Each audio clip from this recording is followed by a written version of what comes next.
नमस्कार, मी तेजल. स्टार 24 तास मध्ये आपलं स्वागत. पाहूयात आजच्या घडामोडी. मुख्यमंत्री उद्धव ठाकरे यांनी आज पुन्हा एकदा जनतेशी संवाद साधला. यावेळी काय म्हणाले मुख्यमंत्री ते पाहूयात. लॉकडाऊन खुलं करण्यात आलं. यात नागरिकांनी आपापली जबाबदारी ओळखून सामाजिक भान ठेवणं आवश्यक आहे. यावेळी कोरोना संपल्याचं समजून राजकारण करणाऱ्यांना व राज्याची बदनामी करणाऱ्यांचा चांगला समाचार घेतला.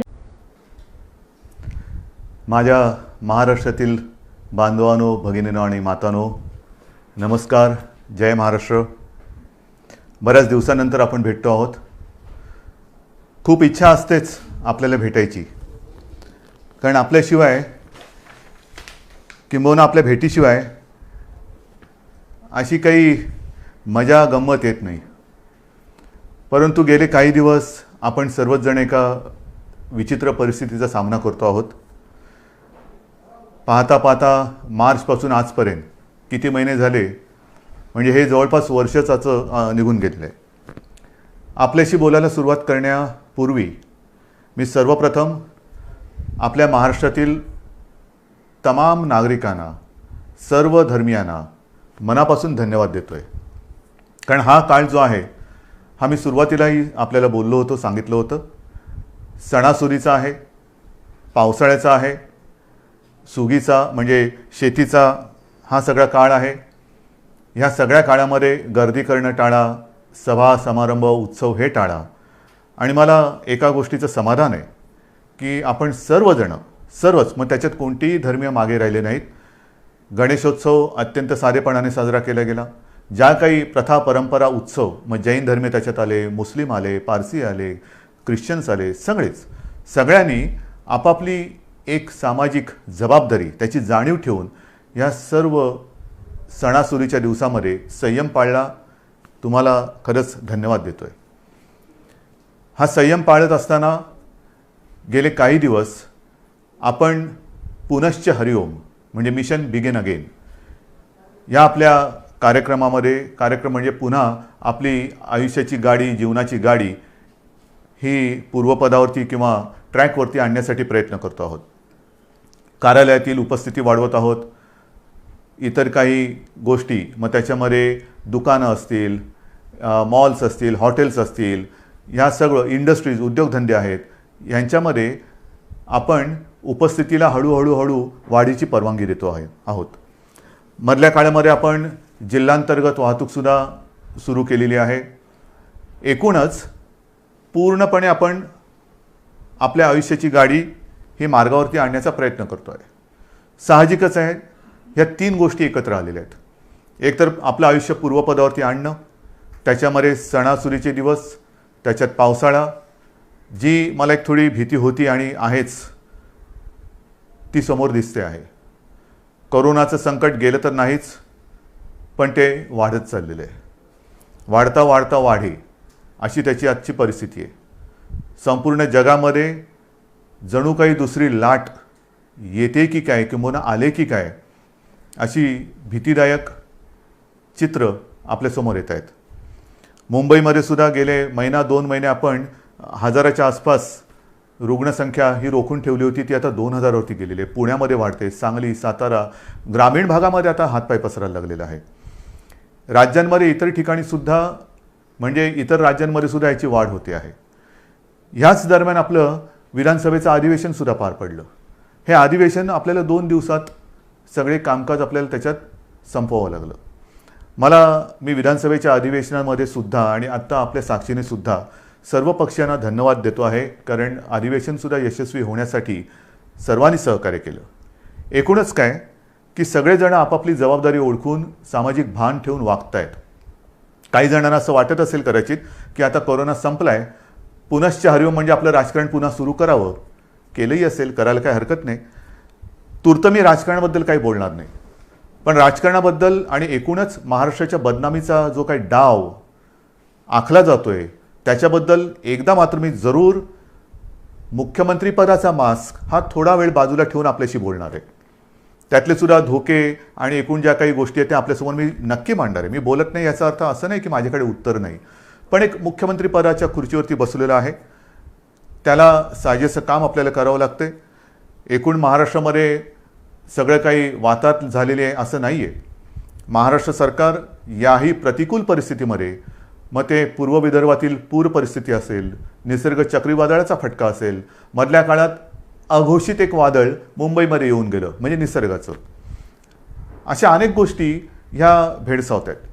पण याही परिस्थितीत महाराष्ट्र सरकार हे आपल्या सगळ्यांच्या आशीर्वादाने खंबीर पावलं टाकत आहे, यशस्वीपणाने पुढे चाललेलं आहे. हे केवळ आणि केवळ आपल्या आशीर्वादाचंच हे बळ आहे. आज मी काही गोष्टी आपल्याशी बोलणार आहेच, पण सुरुवात करताना मी करोना या विषयावरतीच बोलणार आहे. कारण करोनाचं संकट हे आता हळूहळू अक्राळ विक्राळ रूप धारण करेल की काय, अशी एक जगभर चिंता व्यक्त केली जाते. WHO ह्या संस्थेने सांगितलेलं आहे की कदाचित ही पुढच्या अधिक भीषण संकटाची नांदी असू शकेल. घाबरण्याचं काम नाही आहे, पण खबरदारी मात्र घेतलीच पाहिजे. अगदी सुरुवातीच्या काळात मी आपल्याला बोललो होतो की तुम्ही खबरदारी घ्या, आम्ही जबाबदारी घेतो. आज मी याचबरोबर कोरोनाला रोखण्यासाठी राज्यात 15 सप्टेंबरपासून विशेष मोहीम राबवण्यात येणार असून यात प्रत्येक घराघरात आरोग्य माहिती घेतली जाणार आहे. प्रत्येकाने यात राजकारण बाजूला ठेवून सहकार्य करण्याची आवश्यकता असल्याचं मुख्यमंत्र्यांनी सांगितलं. मागील 4 महिन्यात 3,60,000 बेड वाढवण्यात आलेत. जबाबदारीतला काही हिस्सा हा तुमच्यावरती सुद्धा टाकणार आहे. आपल्या खांद्यावरती सुद्धा मी जबाबदारी टाकणार आहे. खबरदारी आणि जबाबदारी ह्याचा दोन्हीचा वाटप आपण दोघांनी करायचं आहे. काही गोष्टींची खबरदारी ही आम्हीही घेणार आहोत, काही गोष्टींची खबरदारी ही तुम्ही घ्यायची, काही जबाबदारी ही सरकारही घेईल, काही जबाबदारी आपणही घ्यायची आहे. मुख्य म्हणजे आपली जबाबदारी ही आपल्या कुटुंबापुरती असणार आहे. आणि म्हणून आपण ऐकलं असाल, पाहिलं असाल, मी महाराष्ट्रामध्ये येत्या 15 तारखेपासून जवळपास 1 महिनाभर एक मोहीम राबवतो आहे. आणि या मोहिमेमध्ये जो कोणी या महाराष्ट्रावरती प्रेम करतो, जो कोणी आपल्या महाराष्ट्राला आपली भूमी मानतो, तो प्रत्येक महाराष्ट्रप्रेमी नागरिक जात पात धर्म पक्ष राजकारण बाजूला ठेवून सहभागी झालेला मला पाहिजे, किंबहुना त्यांनी सहभागी व्हावं असं माझं आवाहन आहे. ही मोहीम जी आहे त्या मोहिमेला आपण नाव दिलेलं आहे माझे कुटुंब माझी जबाबदारी. माझे कुटुंब माझी जबाबदारी. हे महाराष्ट्र माझं कुटुंब आहे आणि महाराष्ट्राला सुरक्षित ठेवणं ही माझी जबाबदारी आहे. आता ही जबाबदारी ही महाराष्ट्रातील, मी जसं म्हटलं की प्रत्येक महाराष्ट्रप्रेमीची जबाबदारी आहे. माझं कुटुंब माझी जबाबदारी म्हणजे काय? जसं आपण इतर वेळेला बघतो जुडो कराटेचे क्लासेस, आपली मुलं किंवा मुली हे त्याच्यामध्ये जातात, जुडो कराटे शिकतात. का शिकतात? Self defence. मग ते हे ते चालूच असतं त्यांचं. आणि मग त्याच्यात जो प्रावीण्य मिळवतं, निपुणता मिळवतो, त्याला ब्लॅक बेल्ट लागतो. आणि मग आपण म्हणतो अरे माझा मुलगा ब्लॅक बेल्ट आहे, मग माझी मुलगी ब्लॅक बेल्ट आहे. आता हा ब्लॅक बेल्ट सेल्फ डिफेन्सच्या या मोहिमेमध्ये तोंडावरती लावायचं आहे. मास्क. जो मास्क सार्वजनिक ठिकाणी लावून फिरेल तो मास्क म्हणजे आपला ब्लॅक बेल्ट आहे. आपलं सेल्फ डिफेन्सचं ते एक आपलं आयुध आहे. स्वतः सुरक्षित राहणं. आजपर्यंत लस कधी येणार, औषध कधी येणार, चर्चा चरवणं खूप ऐकतोय. मधल्या काळामध्ये लस उत्पादक एका कंपनीला थोडंसं थांबावं लागलं, पॉज बटन दाबावं लागलं, पुन्हा त्यांचा प्रयोग सुरू झालेले आहेत. ठीक आहे, साधारणतः डिसेंबर जानेवारीमध्ये ही लस आपल्या हातात येईल अशी एक आशा आहे आणि आपली प्रार्थना आहे. पण तोपर्यंत हे आता जागतिक सत्य आहे की सदा सर्वदा योग तुझा घडावा नाही. म्हणजे बाहेर फिरताना गर्दीच्या ठिकाणी सदा सर्वदा मास्क लावावा. कधीही मास्क काढून गर्दीच्या ठिकाणी फिरू नका. 4 चौघामध्ये मास्क लावल्याशिवाय जायचं नाही, गर्दी करायची नाही. म्हणजे पहिली गोष्ट, एकतर आवश्यक नसेल तर घराबाहेर पडू नका. आणि आवश्यकता असेल, कारण आवश्यकता तर असतंच, रोजीरोटी कमवायची म्हणजे घराबाहेर पडणं आलंच. मग ते पडताना जिथे जिथे गर्दी होईल तिथे तोंडावरती मास्क लावायचा, एकमेकापासून अंतर ठेवायचं. त्याचबरोबरीने हात सतत धुत राहणं. हे काही नवीन नाही आहे. ही पहिल्या दिवशीची जी काही तुम्हाला मी खबरदारी घेण्याची एक गोष्ट सांगितली तीच त्रिसूत्री. ही त्रिसूत्री हीच ह्या विषाणूपासून लांब राहण्याचं एक आयुध आहे. ह्याच्या पलीकडे अजूनही तसं काही आलं आहे. औषधं येत आहेत, उपचार होत आहेत, आपण सुविधा वाढवतो आहोत, रुग्णशय्या वाढवतो आहोत, जम्बो हॉस्पिटल्स वाढवतो आहोत. ऑक्सिजनची थोडीशी एक कमतरता जाणवते, कारण आपले उद्योगधंदे सुरू झाले, त्यांनासुद्धा ऑक्सिजन लागत आहेत. पण आपण आता ऑक्सिजन ही आपल्या आरोग्य खात्याची प्राथमिकता ठरवलेली आहे. त्याच्यामध्ये 80% ऑक्सिजन हा प्रथम आरोग्यासाठी वापरला जाईल आणि मग आपण उद्योगासाठी देऊ. तर ह्या सगळ्या गोष्टी करतोय. डॉक्टरांचे टास्क फोर्स नेमतोय, कोरोना दक्षता समित्या नेमतो आहेत. परंतु ही जी मोहीम माझे कुटुंब माझी जबाबदारी आपण सुरू करतो आहोत, त्याच्यामध्ये एक 2 गोष्टी महत्त्वाच्या आहेत. एक म्हणजे प्रशासनाकडून माझ्या सूचना अशा आहेत आणि अपेक्षा माझी अशी आहे की अवघड जरी वाटत असलं तरी अशक्य काहीच नसतं. अवघड म्हणजे काय की महाराष्ट्राची लोकसंख्या ही जवळपास 12 कोटी आहे. ह्या 12 कोटी जनतेची आरोग्य तपासणी ही अशक्यप्राय आणि अवघड आहे. 12 कोटी कुटुंब म्हटल्यानंतर किती घरं आली, कुठे कुठे आली, घनदाट लोकवस्ती कुठे आहे, तुरळक लोकवस्ती कुठे आहे. आपला प्रयत्न असा असणार आहे की ह्या महाराष्ट्रातील प्रत्येक घरामध्ये पुढच्या महिनाभरामध्ये किमान 2 वेळा तरी आरोग्याची चौकशी करायला आपली टीम जाईल. त्याच्यामध्ये मला आमदार, खासदार, जिल्हा परिषद सदस्य, सरपंच, नगरसेवक सगळ्यांनाच मी सांगतोय की प्रत्येक जणांनी आपापल्या वॉर्डाची जबाबदारी घ्यावी. आपापल्या वॉर्डामध्ये म्हणजे छोट्या छोट्या विभागात जर का आपण जबाबदारी घेतली तर संपूर्ण महाराष्ट्र हा आपण याच्यामध्ये सहज व्यापून टाकू शकतो. कारण प्रत्येक मतदारसंघाला त्याचा लोकप्रतिनिधी आहे. त्या लोकप्रतिनिधींनी जर का जबाबदारी घेतली की माझ्या विभागाची जबाबदारी मी घेतो, काय टीम नेमायचे, ह्याच्यामध्ये शासनाचे आरोग्य विभागाचे असतील, महसूल यंत्रणेचे असतील, इतर आरोग्य कर्मचारी असतील, सोबत जर का आपल्या पक्षाचे असतील, असू द्या. आरोग्य तपासणी करायची. आरोग्य तपासणी म्हणजे चौकशी करायची. चौकशी म्हणजे कसं आहे की घराघरात जायचं, साधारणतः विचारपूस करायची की आपल्याकडे 50-55च्या वयापेक्षा कोण आहे, अधिक वयाचे कोण आहेत, त्यांचं ऑक्सिजन लेवल काय आहे, त्यांना इतर काही व्याधी आहेत का, काही लक्षणं आहेत का. जर काही व्याधी किंवा लक्षणं असतील तर ती आपल्या शासनाच्या यंत्रणेला लक्षात आणून द्यायचं. मग त्यानुसार पुढील उपचार काय करायचे, कुठे करायचे, ह्याचं मार्गदर्शन आपली मग शासकीय टीम त्यांना करेल. एकूणच काय की आपण मुंबईमध्ये जी यंत्रणा लावलेली आहे, मोहीम राबवतो आहोत, चेस द व्हायरस. म्हणजे व्हायरस पोचायच्या आधी आपण आपल्या नागरिकाकडे, माता भगिनी बांधवांकडे जायचं आणि त्यांना या व्हायरसपासून वाचवायचं. त्यांच्यामध्ये जर का रोगप्रतिकारक शक्ती कमी असेल, इतर काही व्याधी विकार असतील तर त्याच्यावरती इलाज करणं, ऑक्सिजन वाढवणं, ह्या सगळ्या गोष्टी करणं हे माझे कुटुंब माझी जबाबदारी ही एक बाब झाली. बाहेर फिरताना सुद्धा जे मी आपल्याला सांगितलं, बाहेर जो कुटुंबातला बाहेर जाऊन येईल त्यांनी, मी तर तुम्हाला काही गोष्टी सांगणारच आहे, मी मुद्दामून कागदावरती घेतलेल्या आहेत. आणि काही गोष्टी ह्या अगदी लहानपणी आपल्याला सांगितल्या गेलेल्या आहेत. मला सुद्धा आठवतं आहे, माझी आम्ही बाहेरून खेळून आल्यानंतर आम्हाला मुलांना सांगायची, अरे खेळून आलास, चल हातपाय धू, कपडे बदल. आणि मग आमच्या प्रार्थना असायची, परवचा असायची. हे लहानपणीचे संस्कार. आता हेच संस्कार, ह्याच गोष्टी ह्या कोरोनाने आपल्याला सांगितलेल्या आहेत. बाहेर जाताना, बाहेर पडल्यानंतर सार्वजनिक ठिकाणी मास्क घालणे, बाहेरून गर्दीच्या ठिकाणावरून आल्याबरोबर आपल्यापासून माझं कुटुंब, ती माझी जबाबदारी आहे. मग समजा माझ्याकडनं कुठून त्यांना प्रादुर्भाव झाला, संसर्ग झाला, तर कुटुंब धोक्यात येऊ शकतं. आणि म्हणून मी बाहेरून आल्यानंतर पहिले जोडे बाहेर काढा. बाहेर सगळं फिरून आल्यानंतर चपला घालून आत यायचं नाही, बूट दाराशी काढायचे, आत आल्यानंतर हातपाय स्वच्छ धुवायचे, जर वाटलं आपल्याला तर आंघोळ करा, कपडे धुवायला टाका. या साऱ्या गोष्टी आहेत. रस्त्यावरती थुकू नका, सार्वजनिक ठिकाणी शिंकू नका, खोकू नका, या साऱ्या गोष्टी आहेत. पण त्याच आता आपल्याला कटाक्षाने पाळावे लागत आहेत. आणि म्हणून लोकांमध्ये वावरताना सुरक्षित अंतर ठेवावे, मास्क घालावा, हात वारंवार धुवावे. इतर व्यक्तींशी बोलताना हे आणखीन एक महत्त्वाचं आहे, इतर व्यक्तींशी बोलताना फेस टू फेस, काय मी त्याच्या तोंडावरती बोललो नाही, तोंडावरती नका बोलू. जरा समोरासमोर बोलण्याचं टाळायचं आहे. आणि बोलताना जरा फेस टू फेस न बोललं तर अधिक चांगलं. त्याच्यानंतर ऑनलाईन खरेदीवरती भर द्यायचा. जिथे जिथे सुपर मार्केट असतील किंवा काही सार्वजनिक बाजार असतील तिथे गर्दी नसलेल्या वेळी जावे, गर्दी करू नये. दुकानातील वस्तूंच्या सॅम्पलला कारण नसताना हात लावू नये. सार्वजनिक वाहनातून म्हणजे जसं शहरांमध्ये आपण आता बसेस सुरू केलेल्या आहेत, लोकलसुद्धा काही वर्गांसाठी सुरू केलेल्या आहेत, आणखीन काही त्याच्यात वाढ करतो आहोत, लोकलची वारंवारता वाढवतो आहोत, आणखीन हळूहळू सगळ्या गोष्टी आपण वाढवत जातो आहोत. पण सार्वजनिक वाहनात असाल तर बोलू नका, शक्यतो कमी बोला.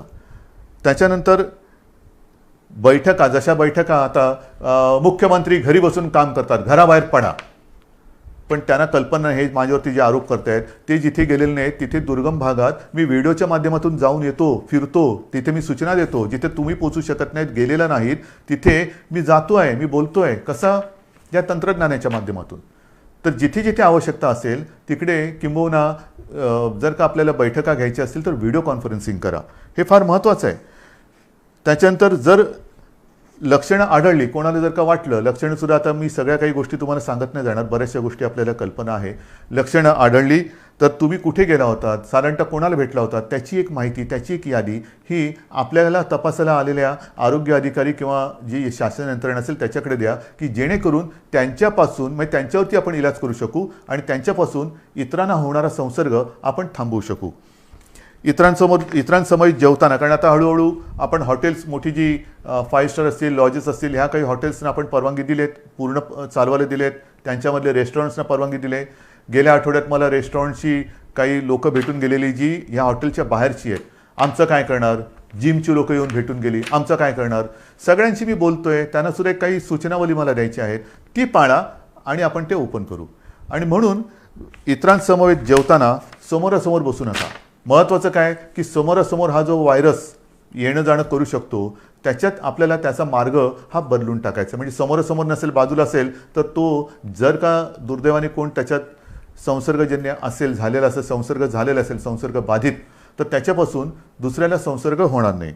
जेवणातील पदार्थ इतरांना वाटताना मोठ्या बाउल्समध्ये न घेता छोट्या छोट्या वाळ्याच्यात घ्या, हे आहे. नंतर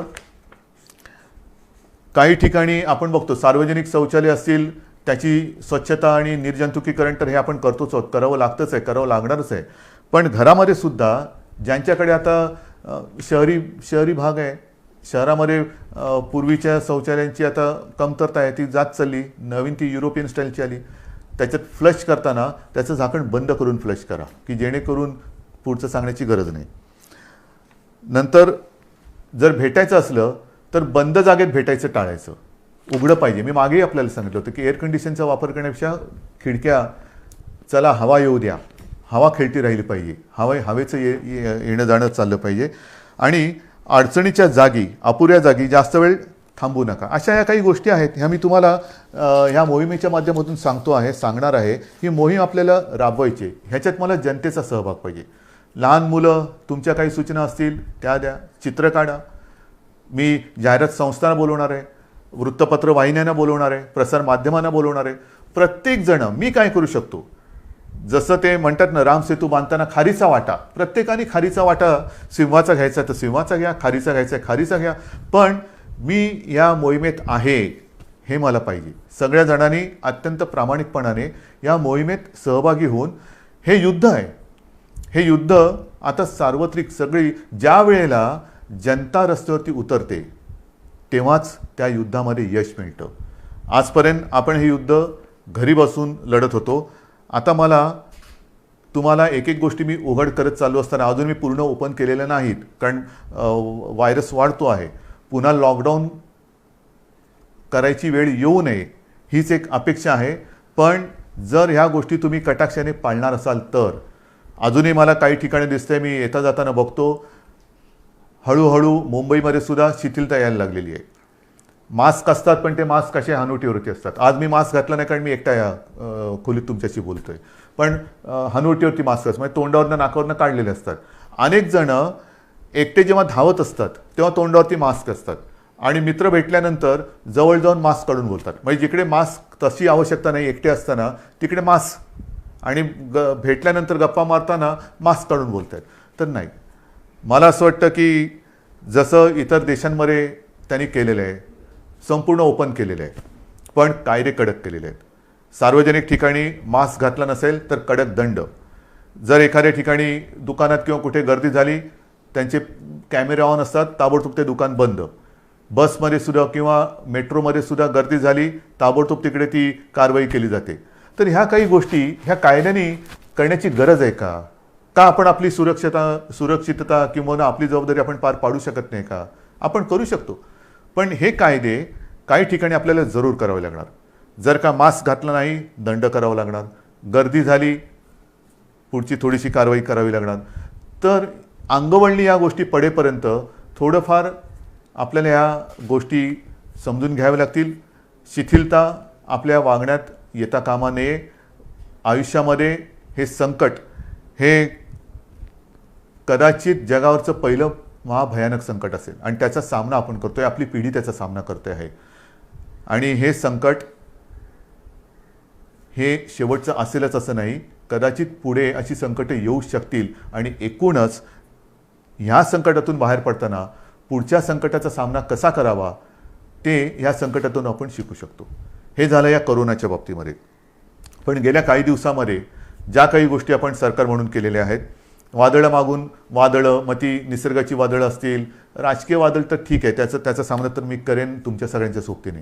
परंतु खास करून मला एका गोष्टीचं समाधान वाटते की याही कठीण परिस्थितीत आपण जे वचन शेतकऱ्याने दिलं होतं की तुमचं यांचं कर्ज, पीक कर्ज हे 2 लाखापर्यंत आहे, त्या महाराष्ट्रातील सर्व शेतकऱ्यांना आपण कर्जमुक्त करणार.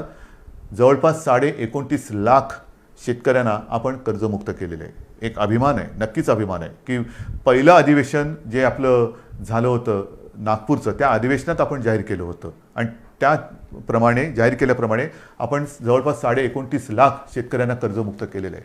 यावर्षी विक्रमी कापूस खरेदी केलेली आहे. जिथे जिथे जे काही नुकसान झालेलं आहे, आणखीन काय झालेलं असेल, तिथे तिथे सरकार म्हणून आपली जबाबदारी आपण पार पाडतो आहोत. एकूणच सरकार शेतकऱ्यांच्या आणि महाराष्ट्रातील नागरिकांच्या सोबत त्यांच्या पाठी खंबीरपणाने उभं आहे. आणखीन एक विशेष गोष्ट म्हणजे जवळपास पुढचं वर्ष आपल्या महाराष्ट्रातील जे कुपोषित बालकं आहेत, आदिवासी बालकं आहेत, अशा जवळपास 6.5 लाख बालकांना आपण वर्षभर मोफत दूध भुकटे देतो आहोत. त्याचबरोबरीने जवळपास 1.25 लाख अशा माता भगिनी आहेत ज्या गरोदर आहेत किंबहुना काही स्तनदा माता आहेत, त्यांच्या आरोग्यासाठी सुद्धा आपण ही दूध भुकटी मोफत देत आहोत. या गोष्टी करतोत आपण. गेली काही वर्ष आदिवासींसाठी, आदिवासी माता भगिनी बांधव आहेत, त्यांच्याकडे बऱ्याचदा कोणाचंच लक्ष नसतं, पण त्यांच्यासाठी खावटी अनुदान योजना जी होती, जी गेली काही वर्ष बंद झाली होती, ती सुद्धा आपण चालू केलेली आहे. शिवभोजन आपण 10 रुपयामध्ये थाळी देत होतो, ती या काळात 5 रुपयात केलेली आहे. जवळपास 2.25 कोटी, जवळपास 2.25 कोटी थाळ्यांचं वितरण या कोरोनाच्या काळात झालेलं आहे आणि हे सतत चालू आहे. बेड्स वाढवत आहोत. म्हणजे मी विधानसभेत माहिती दिली होती की जेव्हा कोरोनाचा पहिला रुग्ण आपल्या राज्यात सापडला तेव्हा संपूर्ण राज्यात साधारणतः सगळे मिळून 7,500 रुग्णशय्या होत्या. 7,500, 7,700 आणि काहीतरी. आजच्या घडीला आपल्या राज्यात सर्व बेड्स जर का धरले, त्याच्यात नेहमीचे beds, oxygen beds, ICU, ventilators, तर किमान 3,60,000 बेड्स आपण ह्या गेल्या 4-5 महिन्यात वाढवलेले आहेत. ICU बेड्स वाढवलेले आहेत, डायलिसिसचे बेड्स वाढवलेले आहेत. म्हणजे असं काही नाही की लॉकडाऊन करून आपण गप्प बसलो.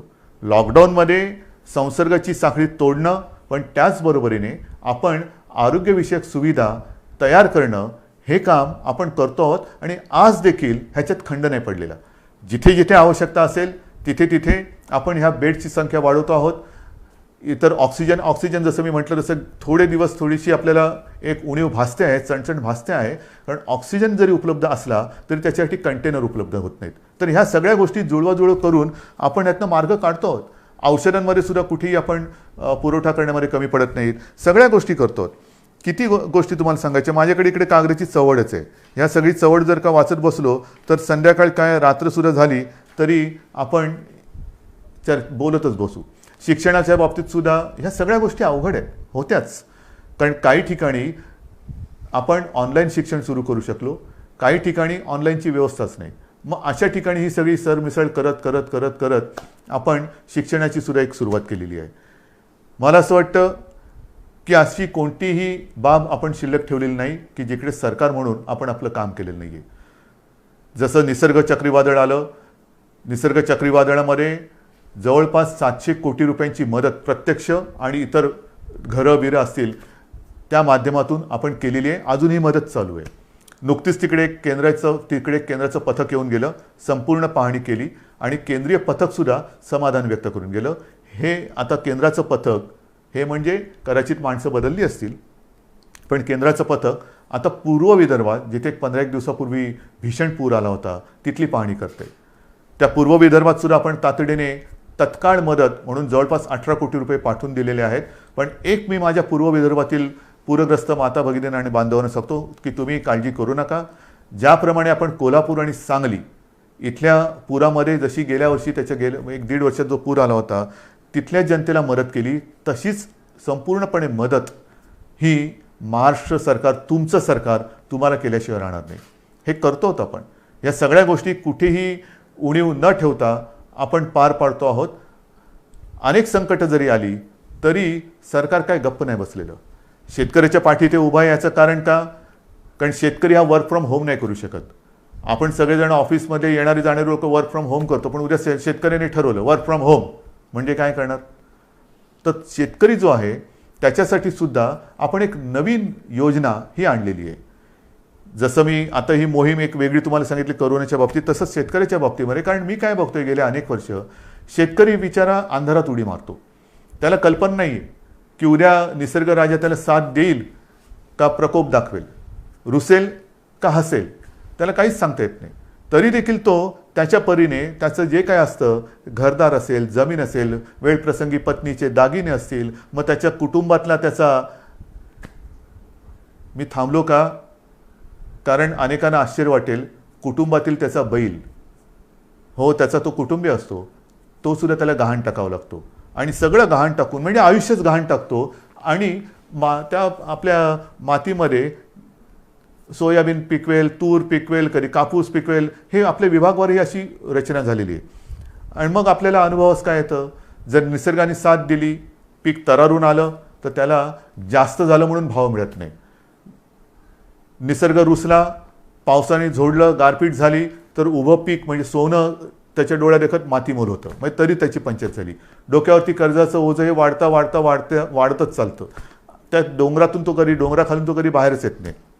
आणि म्हणून आपण शेतकऱ्यांसाठी जे पिकेल तेच विकेल, जे विकेल ते पिकेल. आतापर्यंत जे पिकेल ते विकेल असं होतं, पिकणार ते विकणार काय. आता मी उलटं केलं, जे विकेल तेच पिकेल. म्हणजे काय की साधारण कृषी खातं जे आपलं आहे ते एकूण जगभर बघेल, राज्यात बघेल, देशात बघेल की यावर्षी कोणत्या पिकाला बाजारपेठ आहे, कोणतं पीक कुठे विकलं जाईल, कापूससुद्धा किती विकला जाईल, कोणत्या दर्जाचा विकला जाईल, सोयाबीन असेल, तूर असेल, तांदूळ असेल, मका असेल, कोणत्या प्रतीचा, कोणत्या दर्जाचा मका पाहिजे, तूर पाहिजे, सोयाबीन पाहिजे. आणि तसंच बी बियाणं हे शेतकऱ्याला दिलं जाईल. म्हणजे महाराष्ट्राची ओळख एक दर्जेदार पीक देणारा महाराष्ट्र अशी आपल्याला करायची. जे विकणार असेल तेच आम्ही पिकू आणि आम्ही जे पिकू ते विकणार आहोत.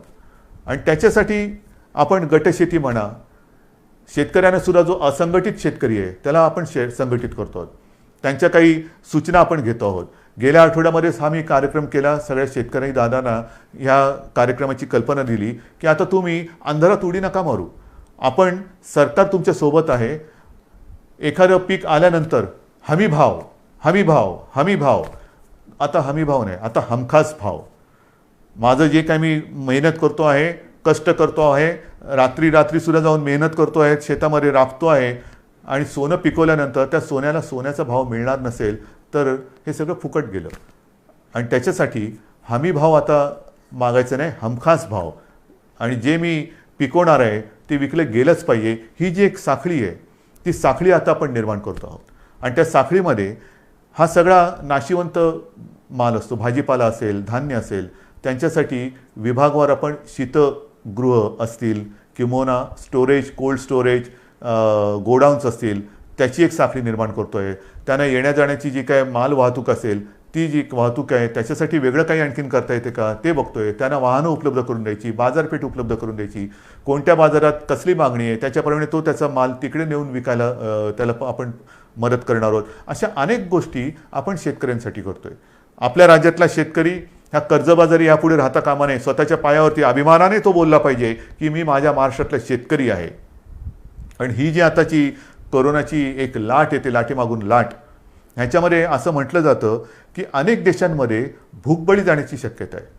भूकबळी म्हणजे त्या देशांमध्ये शेती जिथे होत नाही तिथे त्यांना अन्नधान्य हे बाहेरून आणावं लागतं. हा आपला देश हिंदुस्थान हा तर कृषीप्रधान देश आहे आणि कृषीप्रधान देशामध्ये महाराष्ट्र हे सगळ्यात प्रगत प्रयोगशील राज्य आहे. महाराष्ट्रामध्ये सतत प्रयोग हे होत राहतात. सुधारणा, आधुनिकीकरण हे हा महाराष्ट्राचा स्थायी भाव आहे आणि म्हणून मला शेतीमध्ये सुद्धा ही आगळी वेगळी क्रांती करायची आहे तुमच्या साहाय्याने. हे सगळं झालं. आत्तापर्यंत तुमच्याशी मी बोललो. त्याच्यानंतर जे मी तुम्हाला सांगितलं की एका मागोमाग एक विषय येत आहेत. गेल्या आठवड्यात अचानक असाच विषय समोर आलेला आहे. याचबरोबर मराठा आरक्षणावर बोलताना राज्य सरकार कुठेही कमी पडलं नाही. देशातील सर्वोत्तम वकील हे या खटल्यासाठी सरकारने दिले. पुन्हा एकदा मराठा आरक्षणाची बाजू कोर्टात मांडणार आहेत. यासाठी मराठा समाजाने रस्त्यावर उतरू नये असं आवाहन देखील मुख्यमंत्र्यांनी केलं. तो मराठा आरक्षण खरं म्हणजे हा विषय अशा पद्धतीने येण्याची काही आवश्यकता नव्हती. आपण महाराष्ट्र राज्याने सर्व पक्षाने, म्हणजे त्याही वेळेला सत्तेमध्ये शिवसेना होतीच, भारतीय जनता पक्षासोबत होती, राष्ट्रवादी आणि काँग्रेस विरोधात होते, तरी देखील चारही महत्त्वाच्या पक्षांनीच नव्हे तर विधिमंडळातील सर्व पक्षांनी एकमताने मराठा समाजाच्या न्याय हक्काचा हा जो काही लढा होता त्याला न्याय देण्यासाठी मराठा आरक्षणाचा निर्णय घेतला. सर्व पक्षांनी घेतला, एकमताने घेतला, बहुमताने घेतला नाही, एकमताने घेतला आणि आपण तो मंजूर केला. त्याला इकडे उच्च न्यायालयात आव्हान दिलं गेलं, ते आपण जिंकलो. त्याच्यानंतर सर्वोच्च न्यायालयात आव्हान दिलं गेलं, ती लढाई आपण लढतो आहोत. ही लढाई लढताना पहिल्या सरकारने जे वकील दिले त्याच्यात कोणी आपण बदलले नाही. देशातील जे सर्वोत्तम वकील असतील ते आपण त्याच्यात दिलेले आहेत. त्याचबरोबरीने वकील कमी न करता आणखीन त्याच्यात ज्यांनी सूचना दिल्या तेही वकील आपण त्या पॅनलवरती घेतलेले आहेत. बरोबरीने काही संस्था, काही व्यक्ती या केसमध्ये त्याच्यात त्याने इंटरव्हेन केलं. त्यांनी देखील त्यांच्या परीने त्यांच्या पसंतीचे वकील याच्यात दिले. एकूण काय की कुठेही आपण कोर्टामध्ये आर्ग्युमेंट करायला कमी पडलेलो नाही, अजिबात नाही. आपली मागणी सर्वोच्च न्यायालयात काय होती की जसं देशातील इतर राज्यांमध्ये आरक्षणाचा प्रश्न हे प्रलंबित ठेवले गेलेले आहेत, मग लार्जर बेंचसमोर म्हणजे 3 का 5 त्यापेक्षा जास्त न्यायाधीशांच्या बेंचसमोर जसे इतर राज्यातील आरक्षणाचे प्रश्न हे मांडले जात आहेत तशीच परवानगी आम्हाला मोठ्या बेंचसमोर जाण्यासाठी द्या. ही आपली गोष्ट सर्वोच्च न्यायालयाने मानली, नक्कीच मानली. त्याच्याबद्दल मी त्यांना धन्यवाद देतोय. पण ती मानत असताना अनपेक्षितपणे, अनाकलनीय पद्धतीने त्यांनी आपण आरक्षण जे दिलेलं आहे त्याच्या अंमलबजावणीसाठी अंतरिम स्थगिती दिली. इतर राज्यात कुठे दिलंय का हे उघड आहे. जिथे असेल तिथे असेल, नसेल तिथे नसेल, पण मला नाही वाटत कुठे दिलेली आहे. म्हणजेच काय की हा विषय किचकट असताना हे मानल्यानंतर मोठ्या बेंचसमोर जायला परवानगी दिली गेलेली आहे, पण ती देताना ज्या स्थगितीची गरज नव्हती ती स्थगिती दिली. ह्याच्या विरुद्ध आता संपूर्ण आपण चर्चा करतो.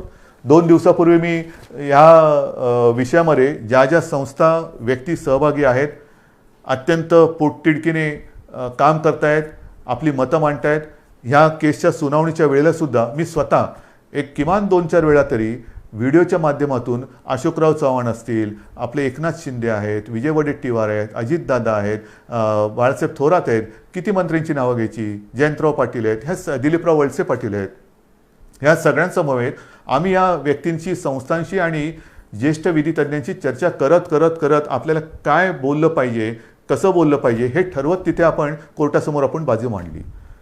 तरी हा निकाल आला. आता सुद्धा 2 दिवसापूर्वी आपण ही बैठक घेतली. कालसुद्धा अशोकरावांनी आणि इतर मंत्र्यांनी, ज्येष्ठ विधी तज्ज्ञ जे आहेत, मुकुल रोहतगी आहेत, आणखीन सगळे आपले वकील आहेत, त्यांच्यासोबत एक व्हिडिओ कॉन्फरन्स केली.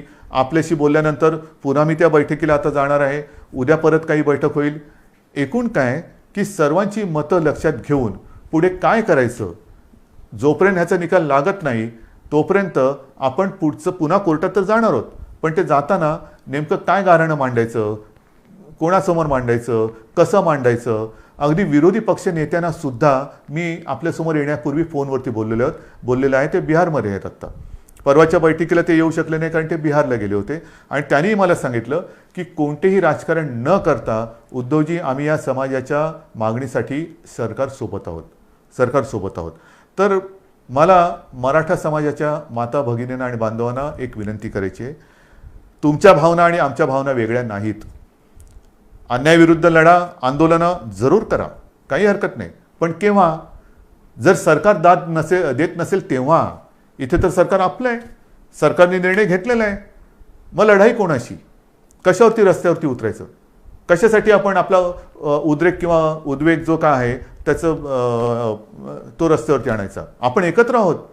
तुमच्या मागण्यांना आपण न्याय दिलेला आहे. त्याला आव्हान दिलं गेल्यानंतरही राज्य सरकार ही तुमची बाजू हिरारीने, जिद्दीने, चिकाटीने, चिवटपणाने आणि वेळप्रसंगी आक्रमकपणे ही न्यायालयासमोर मांडते आहे. सरकार तुमच्यासाठी भांडतं आहे.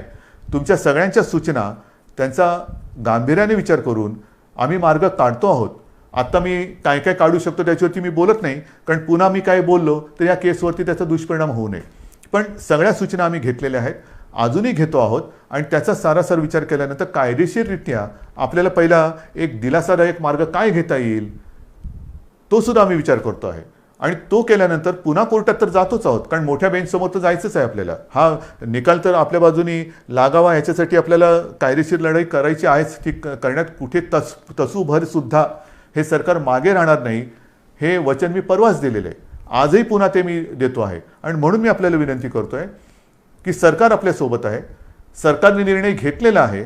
हा निर्णय घेतल्यानंतर एक तर हे कोरोनाचं संकट आहे, त्याच्यात अधिक आंदोलनं, मोर्चे कृपा करून काढू नका. ज्याची खरंच आवश्यकता नाही ती एवढ्यासाठी की संपूर्णपणे अगदी शब्दशः सरकार हे तुमच्या भावनेशी सहमत आहे. तुम्हाला न्याय मिळवून देणं हे आमचं कर्तव्य आहे. आम्ही वचनबद्ध आहोत आणि म्हणून या परिस्थितीमध्ये आपण एकजुटीने आजपर्यंत जे काही वाटचाल करत आलेलो आहोत त्या एकजुटीला तडा जाईल असं कृपा करून करू नका. कोणी गैरसमज पसरू नका, कारण याच्यात गैरसमज पसरवण्यासारखं काही नाही. जे काय आहे ते सगळं समोर आहे. आपण सगळे एकत्र आहोत. एकजुटीने हा न्याय मिळवून घेतल्याशिवाय थांबायचं नाही हा निर्धार करून आपण पुढे जात आहोत. म्हणून महाराष्ट्रातील तमाम जनतेला मी पुन्हा एकदा विनंती करतो आहे की हे कोरोनाचं संकट, या संकटामध्ये आता जबाबदारीचा सुद्धा एक हिस्सा हा आपल्याला घ्यावा लागणार आहे. गावोगावी ज्या वेळेला ही पथकं येतील तेव्हा आपण स्वतःहून त्याला सहकार्य करा. कोणी घाबरण्याचं कारण नाही. कोरोना जरी औषध नसलं तरी वेळेमध्ये जर का लक्षात आला तर अनेक जण हे बरे होऊन सुखरूप घरी गेलेले आहेत, जात आहेत. रोजचा आकडा हा पुरेसा बोलका आहे. पण हे संकट वाढतंय हे सुद्धा तितकंच खरं. या संकटाचा सामना करण्यासाठी ज्या सूचना आजपर्यंत सरकार म्हणून आम्ही आपल्याला करत आलो त्या सूचनांचं जसं पालन केलं तसंच याही पुढे तुम्ही कराल आणि ह्या युद्धात आपण निर्णायक विजय मिळवू हा आत्मविश्वास व्यक्त करून तूर्त मी आपली रजा घेतो. जय हिंद, जय महाराष्ट्र. तर ह्या होत्या आजच्या घडामोडी. अधिक बातम्यांसाठी पाहत राहा स्टार 24 तास. तसंच अधिक माहितीसाठी www.star24tas.co.in या संकेतस्थळी अवश्य भेट द्या.